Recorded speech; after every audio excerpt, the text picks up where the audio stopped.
for education and the cold hard truth.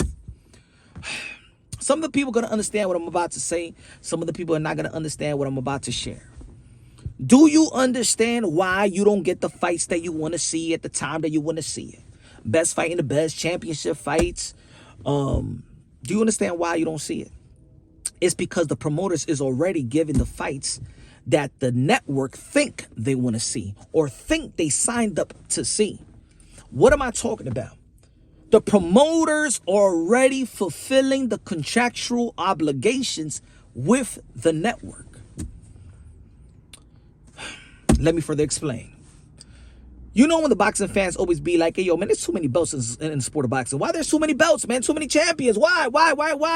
They're taking advantage of all these sanctioning fees and stuff like that.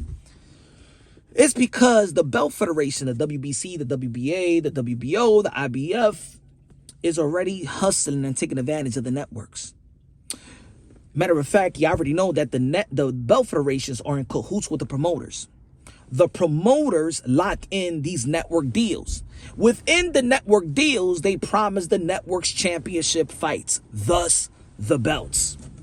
We already know with being a champion, you get more money. It's within the rules and the contracts of these belt federations. The network understand that. So here comes the budget money. The budget money is the hustle. So when you see a bunch of fights of intercontinental champion, silver champion, WBC silver, regular champion, super champion, and things of that nature. What was the other belt? Franchise champion.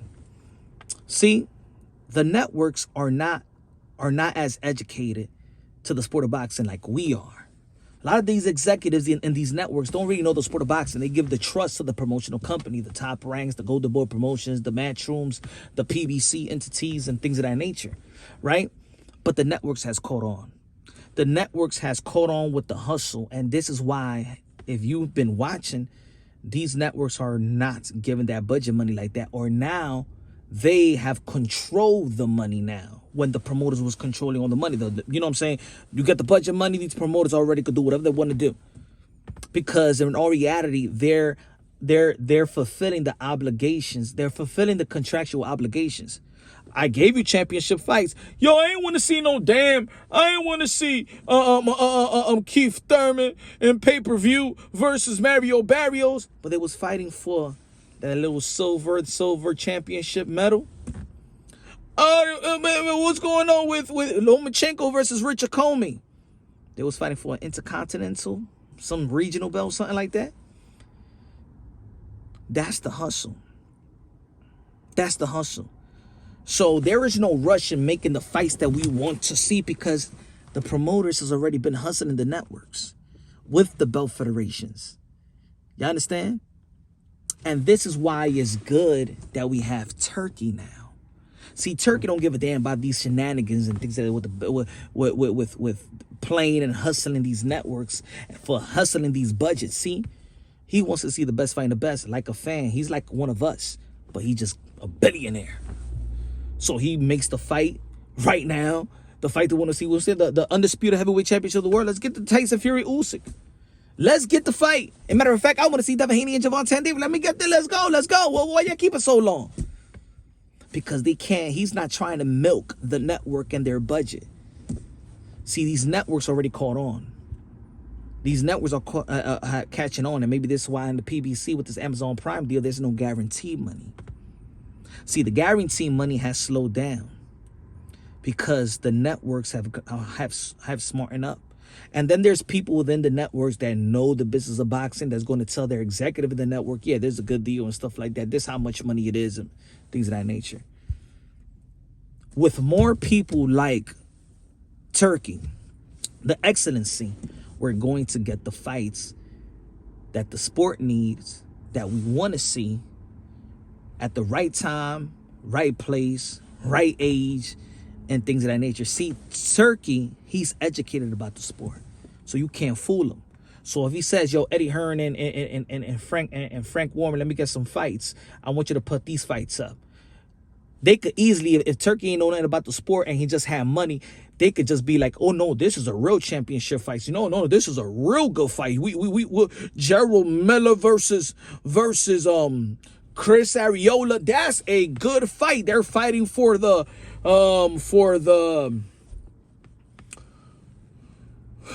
interim title. Yeah, it's a championship fight. He's not stupid, and he ain't gonna front that bill.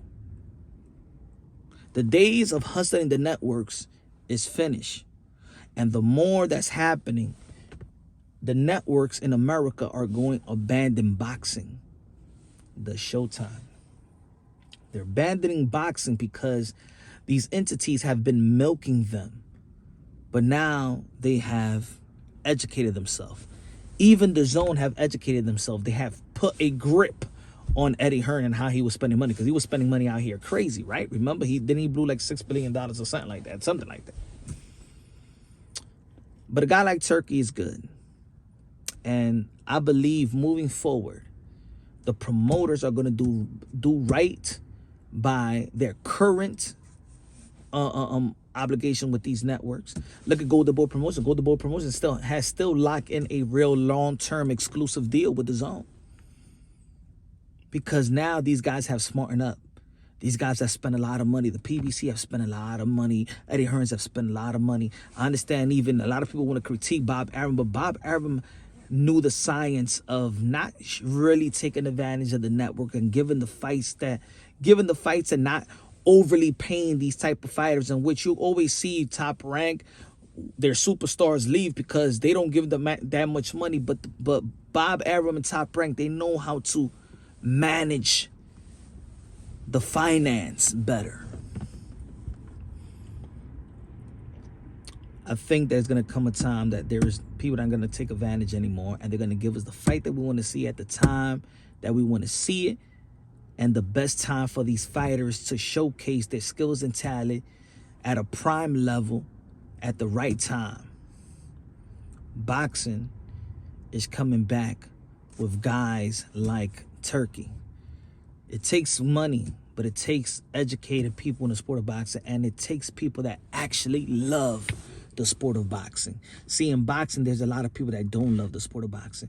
There's a lot of executives that don't know the sport of boxing. It's just a business to them. Turki is trying to uplift and preserve the sport of boxing. See, the business of boxing is not dying. The sport of boxing is. With Turki, he's trying to preserve the sport of boxing. And this is what you see early in the year. You saw early last year when Oscar De La Hoya is calling on all promoters, because even Oscar De La Hoya and Golden Boy Promotions understand that, man, we're losing the sport. So what are they doing? Look how Golden Boy Promotions is putting on great shows. And I said it late last year, you're going to see the Golden Boy Promotion is going to put up some great shows in the first quarter of 2024. 2023, you saw what happened, right? They had to give us a good year, and they're going to keep the same momentum in 2024. Boxing is going to be the #1 sport once again, because there's going to be people that love the sport or fall back in love with the sport. And it's still going to be good business, because who doesn't like to see great fights? Let me know what y'all think, man. Subscribe to the channel, smash the like button. Love you, God bless. And on to the next.